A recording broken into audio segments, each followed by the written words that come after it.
Hello everyone, welcome back to my YouTube channel learn for learning. और आज मैं आपके साथ शेयर करने जा रही हूँ एक और सोल्यूशन वीडियो जो है essential ICSE mathematics for class 8 by Das Gupta and A Kumar. और आज हम अलजेब्रा टॉपिक की 5th unit linear equations and inequation की एक्सरसाइज 5B के क्वेश्चन सॉल्व करने वाले हैं। तो आज हम क्वेश्चन नंबर 9 से स्टार्ट करेंगे। क्वेश्चन नंबर 1 से लेके क्वेश्चन नंबर 8 तक मैंने ऑलरेडी अपलोड कर दिए हैं क्वेश्चन वीडियो बनाकर। और अगर आपकी प्रीवियस एक्सरसाइजेस मिस हो गई हैं तो please do have a look in the description box, जहां पर मैंने प्लेलिस्ट प्रोवाइड की है क्लास 8 के लिए।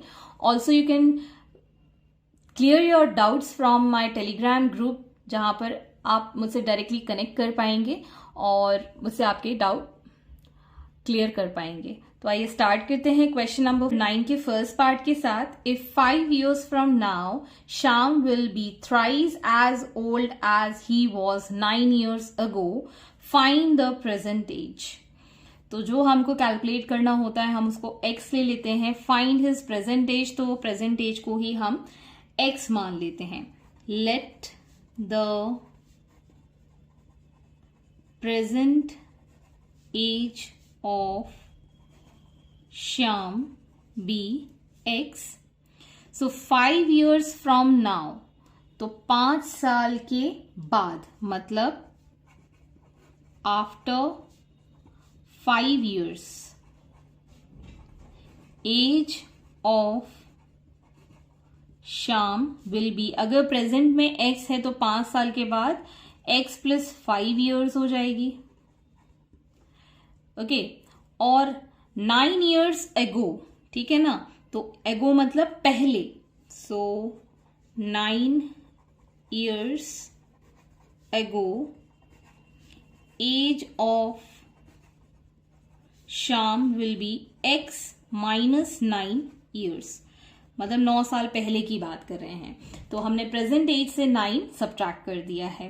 Now according to the question, अब हम स्टेटमेंट से इसको न्यूमेरिकल फॉर्म में कन्वर्ट करेंगे। In 5 years from now Shyam will be thrice as old as he was 9 years ago.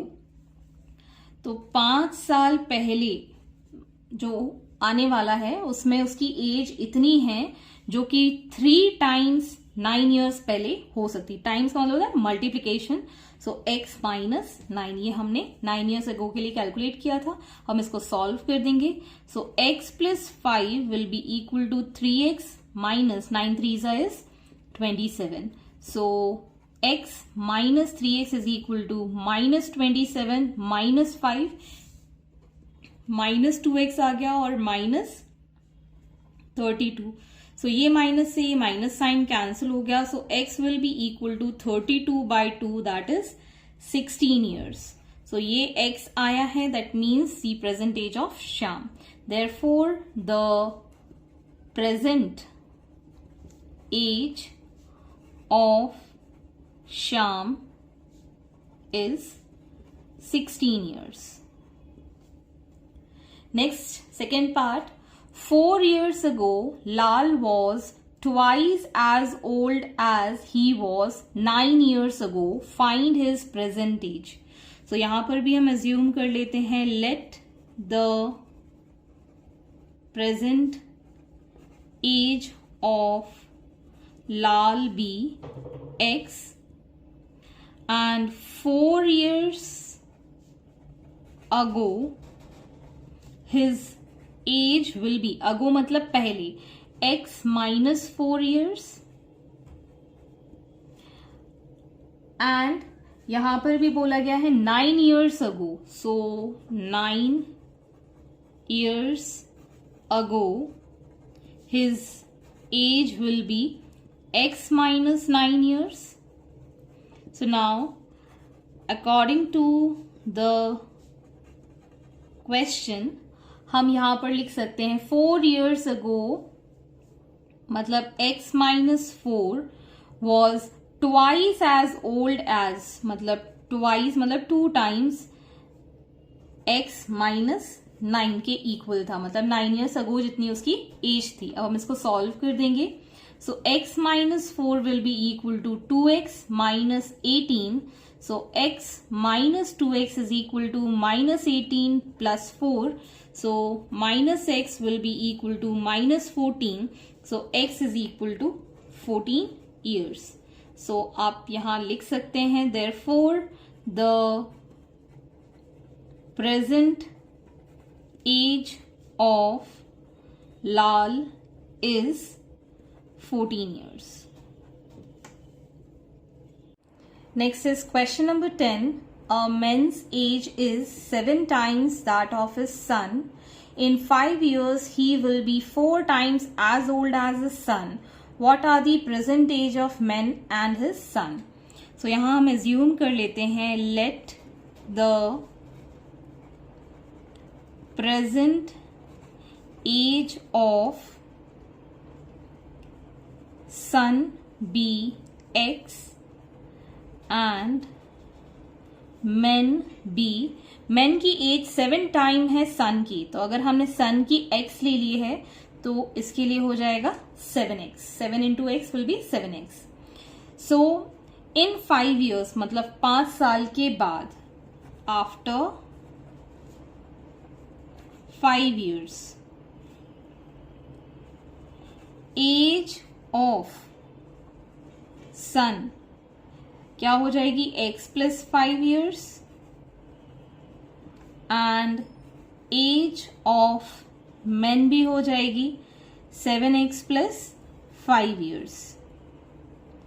Okay, now according to question, in 5 years he will be 4 times as old as his son. तो मतलब men जो है वो 4 times हो जाएगा अपने सन की as की. तो टाइम्स का मतलब होता है मल्टीप्लीकेशन. सो अब हम इसको सॉल्व कर देंगे. 7x plus 5 will be equal to 4x plus 20. So 7x minus 4x is equal to 20 minus 5. तो यहाँ आ जाएगा 3x is equal to 15. So x will be equal to 15 by 3, that is 5. तो age of son आ गई है 5 years. Therefore, the present age of son is 5 years and men is 7 into 5, that is 35 years. So ये हमारी as हमने calculate कर दी है. Next is question number 11, first part. A man's age is 42 years and his son's age is 12 years. After how many years will the man be thrice as old as his son? So age of men is 42 years and age of son is 12 years. अब कितने साल के बाद होना है उसको? So let after x years the men's age be thrice as old as son. Okay, तो x years के बाद अगर हम देखें तो यहाँ पर एज ऑफ men कितनी हो जाएगी? 42 plus x and age of son कितनी हो जाएगी? 12 plus x. So according to the question,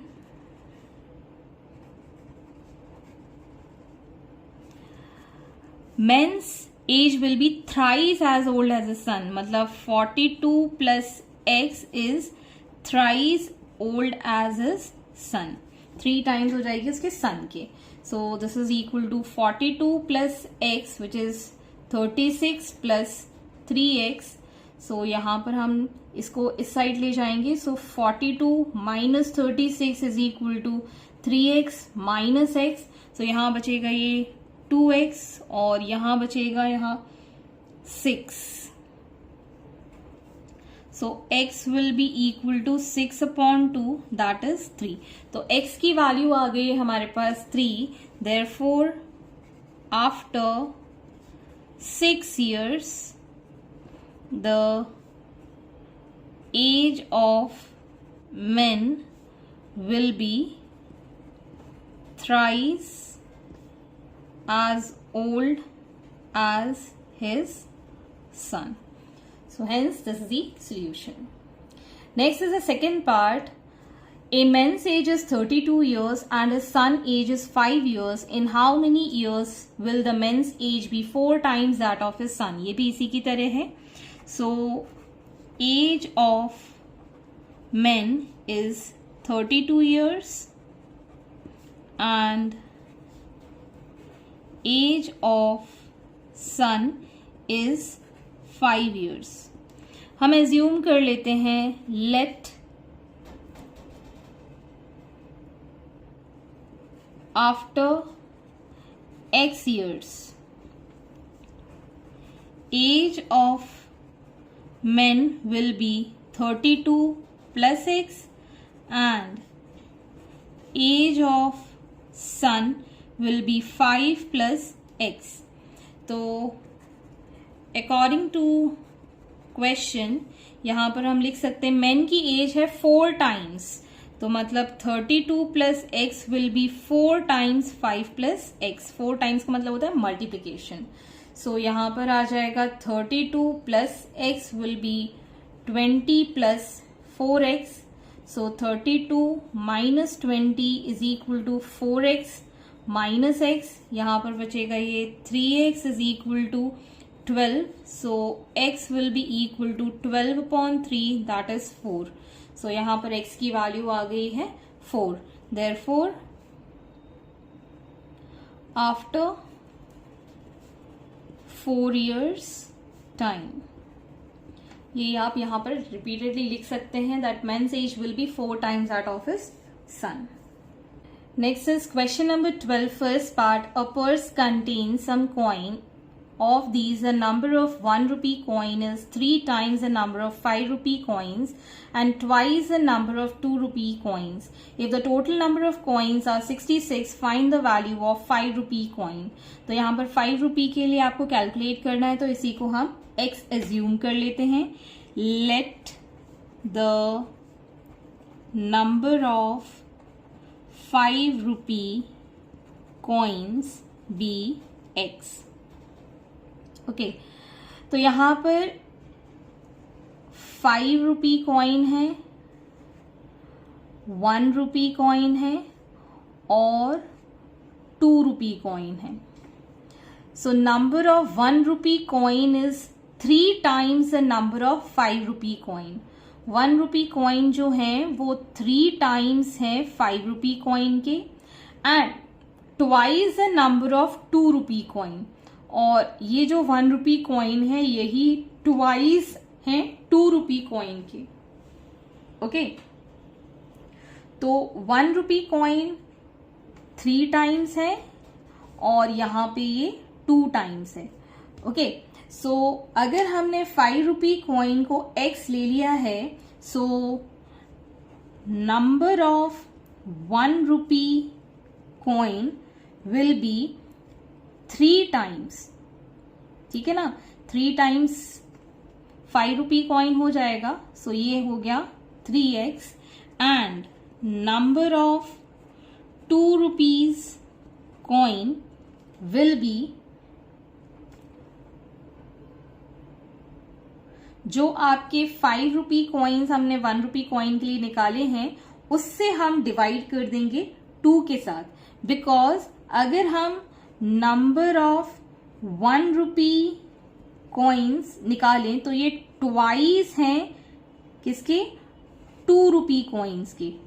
ठीक है ना, तो अगर हमको 2 रुपी कॉइन निकालने हैं तो ये हम डिवाइड बाय 2 कर देंगे, इस 2 को नीचे ले आएंगे. सो 3x अपॉन 2 हो जाएंगे 2 रुपीज कॉइन.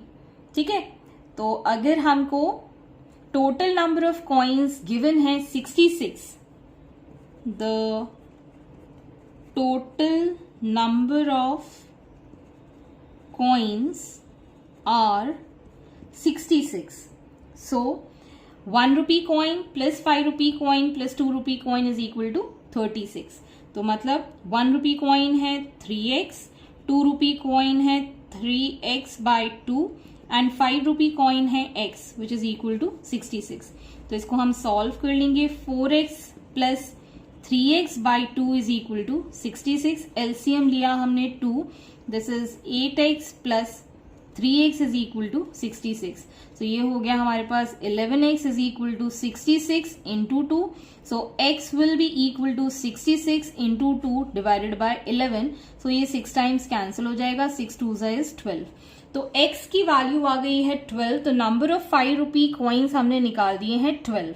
लेकिन हमको यहाँ पे वैल्यू ऑफ 5 रुपी कॉइन्स बताना है. So therefore the number of 5 rupee coins is equal to 12 and therefore the value of 5 rupee coins will be 12 into 5, that is 60 rupees. Hence your answer is 60 rupees. Next, the second part. Anuj has an equal number of 2 rupees and 5 rupees coins. He has also some 1 rupee coins. If the total number of coins is 40 and their value is 120 rupees, how many 5 rupees and 2 rupee coins does he have?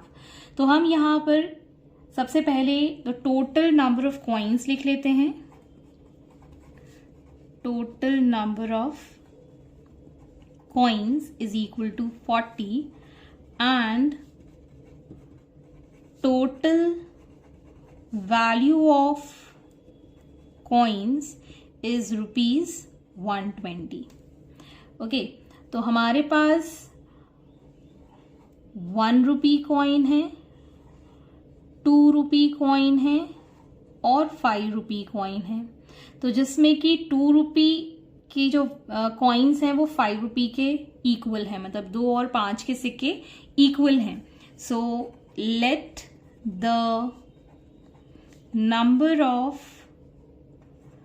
2 rupees and 5 rupee coins be x. Okay, तो अगर हमारे पास x number of 2 rupees and 5 rupees हैं तो 1 rupee coin कितने होंगे, तो वो हम कैसे कैलकुलेट करेंगे. अगर हमारे पास टोटल x जो है 2 रुपीज कॉइन है, टोटल है x 5 रुपी कॉइन्स है, सो 1 रुपी कॉइन्स इन सबको मिला के कितने हो गए 40. सो ये हो गया 2x plus 1 rupees coins, that is equal to 40.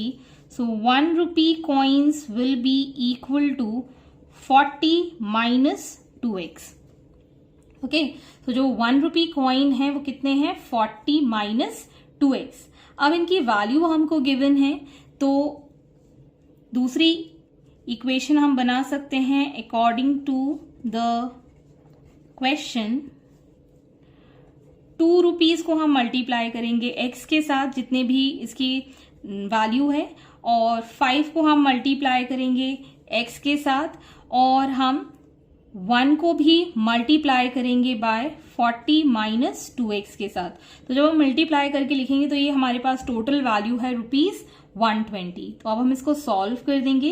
We'll get 2x plus 5x plus 40 minus 2x is equal to 120. So जब हम इसको सॉल्व कर देंगे तो ये कैंसिल हो जाएगा. +2 - 2 5x बचेगा हमारे पास, और 120 माइनस 40 आ जाएगा. So 5x will be equal to 80. So x will be equal to 80 upon 5. 5 1s are 5 and 5 6 is 30. So x की वैल्यू आ गई है 16. So therefore the number of 2 rupees and 5 rupees coins कितने हैं हमारे पास 16. Therefore the number of 5 rupee and 2 rupee coins are 16. Hence, this is the answer. Next is, a plane takes 2 hours and 45 minutes to cover the distance between two airports. If it travels 20 km per hour slower, then it takes 3 hours. Find the speed of the plane. Also find the distance between the two airports. So यहाँ पर आपको distance between the two airports अगर हम देखें तो ये एक airport है, एयरपोर्ट 1, और ये दूसरा एयरपोर्ट है, एयरपोर्ट 2. तो अगर इन दोनों के बीच का डिस्टेंस x है तो जाने का हमको x लगेगा और आने का भी x लगेगा. मतलब अगर x गए और x आए तो टोटल डिस्टेंस कितना हो जाएगा? 2x. ओके, सो बस इसको आपको ध्यान रखना है. अब हमको यहाँ पर स्पीड गिवन नहीं है, so let the speed of plane be x kilometre per hour हमने एज्यूम कर लिया है. Time taken is 2 hours 45 minutes. तो हम इस 45 मिनट्स को भी आवर्स में कन्वर्ट कर लेंगे. सो 2 hours प्लस 45 बाय 60 से जब हम डिवाइड करेंगे तो ये भी आवर्स में हो जाएगा, और इसको हम कैंसिल कर देते हैं 15 के साथ. 15 3s एंड 15 4s. जब हम इसको टोटल सॉल्व करेंगे 2 + 3/4, so it is going to be 11/4 hours in all. Okay, और डिस्टेंस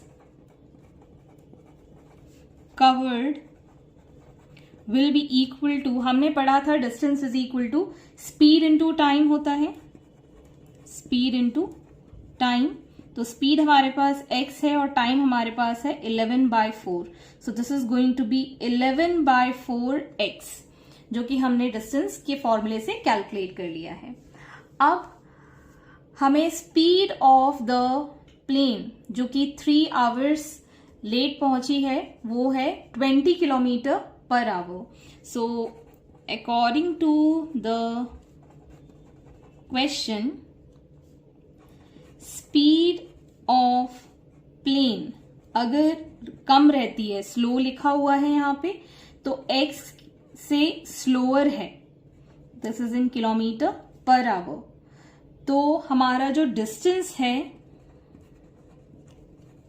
दैट इज 11x/4, जो कि जाने और आने का, जैसे कि मैंने बताया था, दोनों एयरपोर्ट के बीच में सेम है.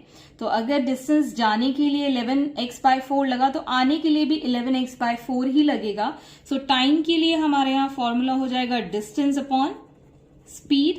डिस्टेंस है 11x/4 और स्पीड है हमारे पास x - 20.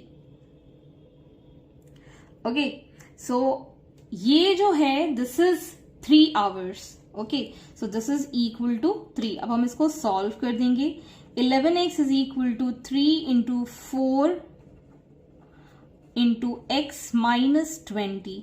So this is equal to 11x which is 12x -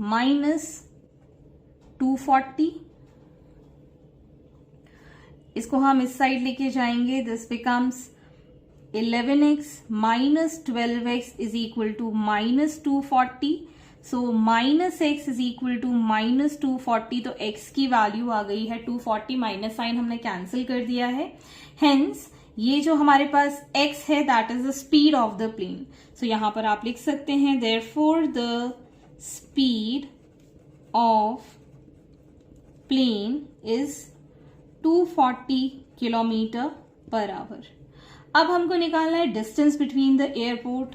so distance between the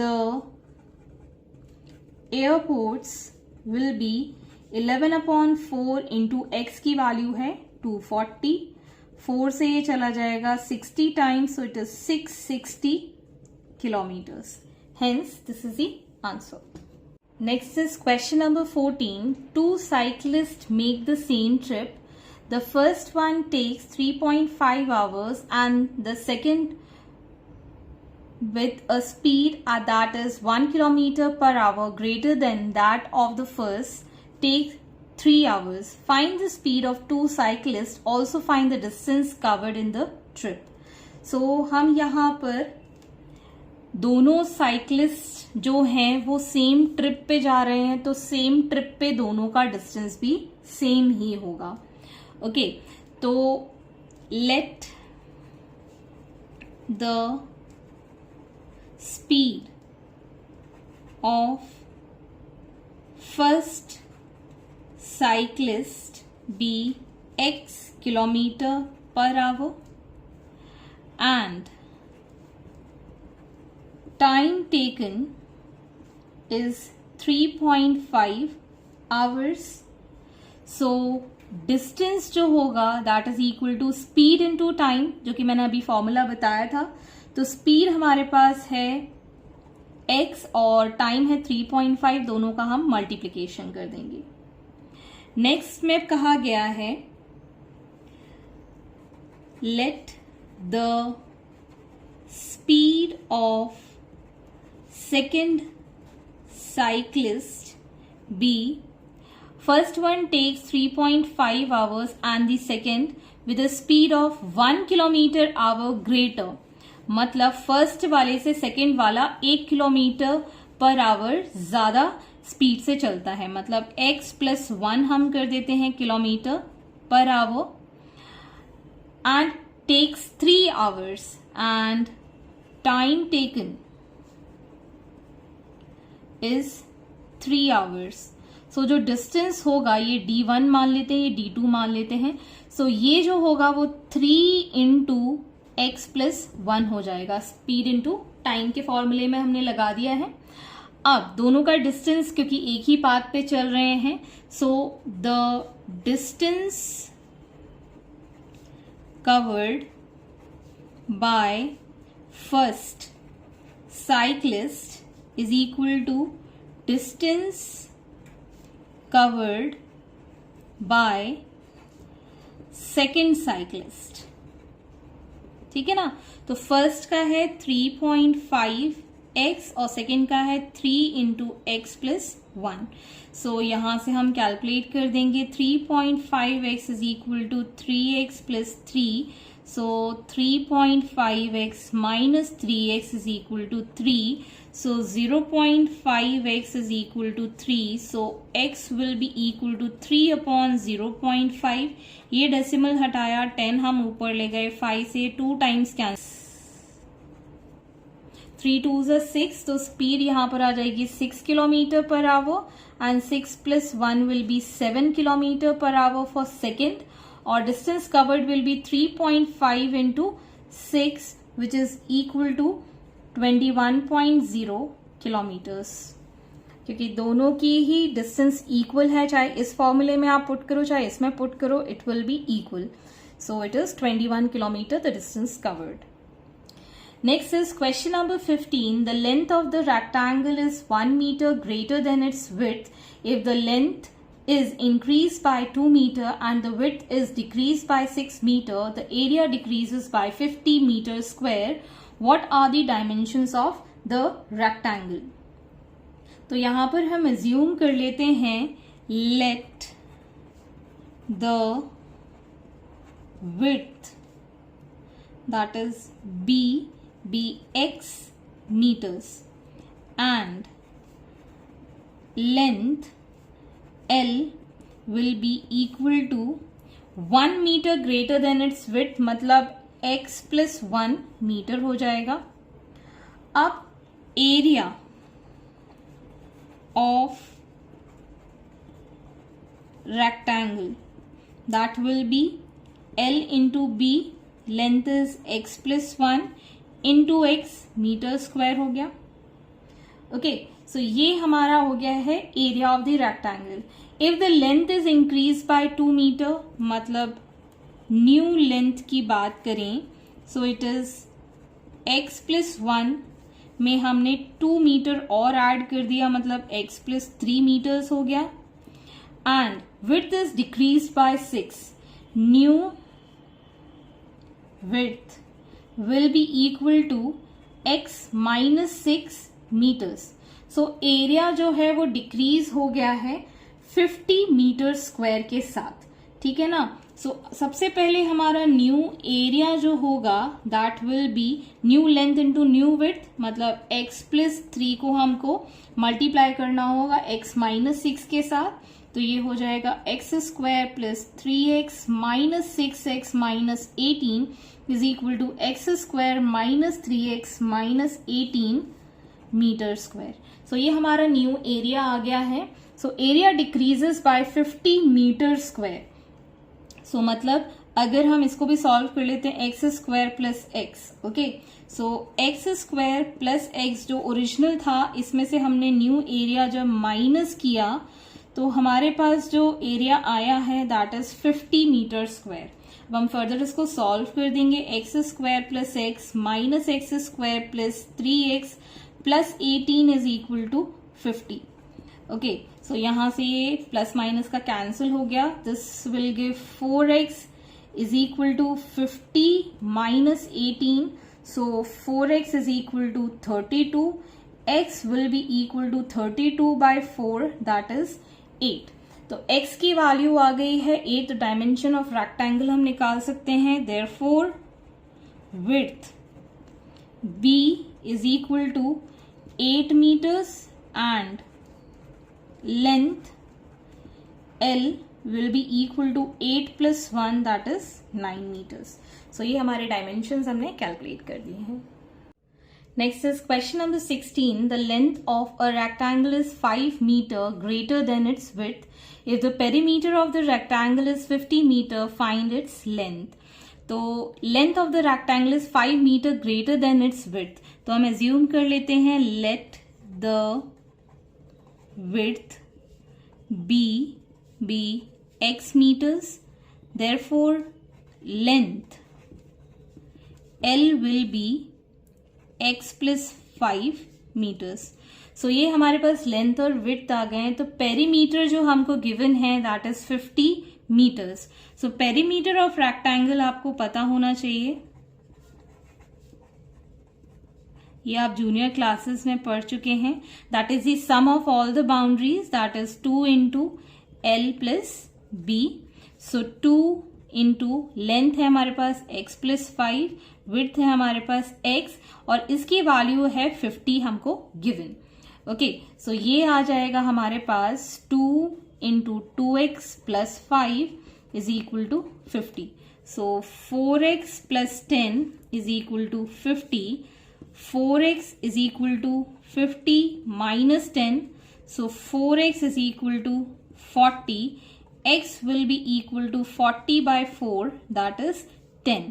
तो x की वैल्यू मतलब विड्थ हमारे पास आ गई है 10 मीटर्स। अब हमको लेंथ निकालना है, therefore the length will be equal to 10 plus 5, this is 15 meters length।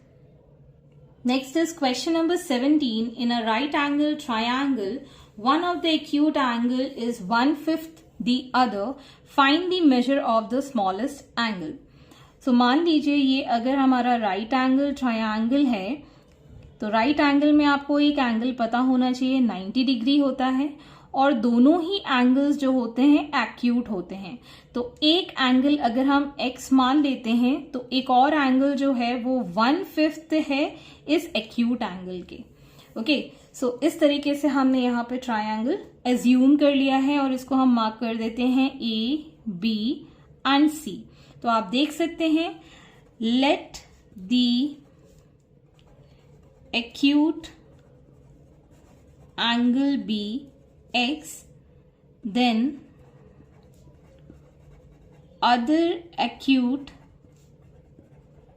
angle is x by 5. So as we know the sum angle property of the triangle, that sum of all the angles in triangle is 180 degree. So x plus x upon 5 plus 90 is equal to 180 degree. This is the sum angle property. सो अब हम इसको add करेंगे, सो 5x plus x upon 5 और यहाँ 180 minus 90 कर देंगे। So this is going to give 6x upon 5 is equal to 90। So x will be equal to 90 into 5 divided by 6. 6 ones are and 6 5s are 30. 15 into 5. So x will be equal to 75. और यहाँ पर हमारे पास 75 जो आई है that is the value for x. अब हमको smallest angle निकालना है. अगर इसकी वैल्यू 75 आई है तो यहाँ पर हम 75/5 कर देंगे which is equal to 15 degree. तो स्मॉलेस्ट एंगल निकालना है. Therefore the smallest angle will be equal to 75/5 which is equal to 15 degree. Next is the base of an isosceles triangle is 3 centimeter longer than each of the other sides. If the perimeter is 54 centimeter, the length of the sides आपको calculate करना है.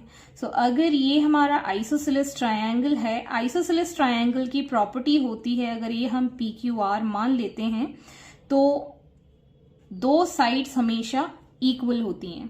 Okay, सो हम इस side इसके equal मान रहे हैं. तो अगर इसकी लेंथ x है और इसकी भी लेंथ हमारी फिर x कहलाएगी और बेस जो है वो 3 सेंटीमीटर लॉन्गर है ईच साइड के, मतलब x + 3 है अदर 3 साइड्स के. सो यहां हम लिख लेते हैं let the sides be PQ is equal to x centimeter, QR is equal to x plus 3 centimeter और यही साइड हमारे PR के इक्वल है. तो पेरीमीटर ऑफ ट्रायंगल होता है sum of all the sides. So perimeter is equal to PQ plus QR plus RP. Okay, so यहां पर हम वैल्यूज पुट कर देंगे. x plus x plus x plus 3 is equal to 54. So यहाँ पर हमने सम किया. This is 3x is equal to 54 minus 3. So 3x is equal to 51.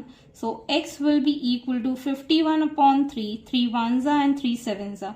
So x की वैल्यू हो गई है 17 सेंटीमीटर. तो हमने यहाँ पे साइड निकाल दी. So therefore PQ is equal to PR which is equal to 17 centimeter and QR will be equal to 17 plus 3 that is 20 centimeter. Hence these are the solutions. I hope आपको मेरे solution video जरूर पसंद आ रहे होंगे. अगर आपको कोई भी डाउट या क्वेरी है तो आप मेरे चैनल के कमेंट सेक्शन में कमेंट करके या फिर मेरे टेलीग्राम ग्रुप जिसकी लिंक मैंने डिस्क्रिप्शन बॉक्स में मेंशन की है, अगर वो लिंक ओपन नहीं होती आप डायरेक्टली मुझे टेलीग्राम पर सर्च कर सकते हैं by unfold learning. At last, please do share my videos with your family and friends. Don't forget to subscribe my channel. Thank you for watching.